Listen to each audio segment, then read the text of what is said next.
I did want to ask you guys, with the win over Sac State, Montana head coach Bobby Hauck broke the all-time Big Sky wins record for coach, 124th career win. Just kind of interesting. I don't want to look too far ahead, but is this one of those records that could be untouchable for a while? Does anybody jump out as potentially making a run at that in the foreseeable future? We have Paul Wolf, Cal Poly, 56 career wins. Eastern Washington's Aaron Best, 44 career wins. And Dan Hawkins at UC Davis has 37 career wins. So that all being said, do you guys see anybody kind of making a run at that in the next foreseeable future? Or is that one of those records you're talking like Hank Aaron's home run for a long time? Like nobody's breaking that. Of course, eventually that happened. But point being, Mark, we'll start with you and go around the circle. Yeah, I don't think so. I mean, in general, obviously, and Fritz knows this, the Big Sky is mostly a kind of a stepping stone league for coaches. You know, they have a few good years and somebody with more money and a little higher up the food chains, you know, scarfs them up.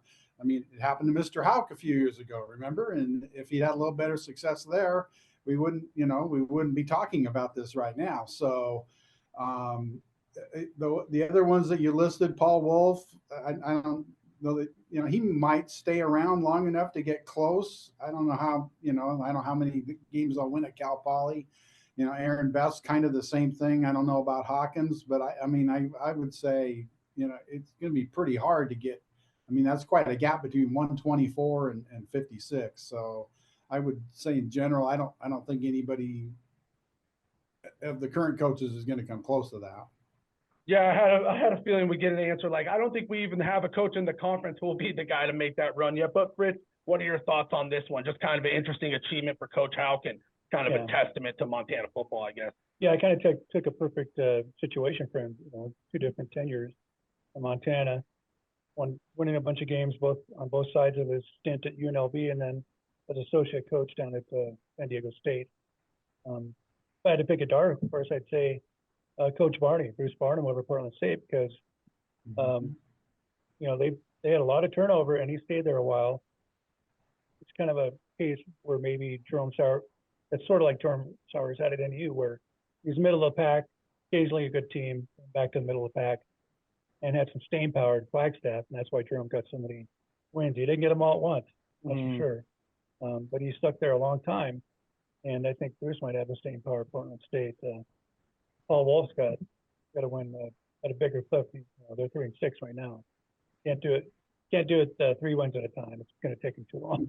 Yeah, no doubt. Yeah, so you know, somebody young by Cody Hawkins, but you know, Cody Hawkins, or we haven't even brought up Vegan. I mean, he's probably going to get plucked pretty soon. He's been so good, and the MSU Bobcats have been so successful. I can't see him sticking around very long. Yeah, Vegan, Coach Eck, and Cody Hawkins all kind of came to mind as guys like the potential to break the record, but will we see him do it? Probably not, because they're so talented. You expect them to, like you said, use it as a stepping stone. I do think Coach Best at Eastern Washington stands out a little bit. He's been part of that program for on and off for 26 seasons, so he's committed to them. The longevity factor could be there, kind of like Coach Barnum. So he's a guy to keep an eye on. But yeah, ultimately, like you guys kind of both said, it's going to take a long shot and a lot of longevity and consistency, and just kind of racking up those 7-8 win seasons for the next decade to have even a chance. So shout out Coach Hauck for the achievement. Just kind of an interesting record where all of a sudden you're like, that might be untouchable for quite some time, just because, like you guys said, it's a stepping stone kind of a thing. Coach Eck, heck of a coach. You could see them reeling it off, but somebody might come and grab him. Same with the other names we mentioned.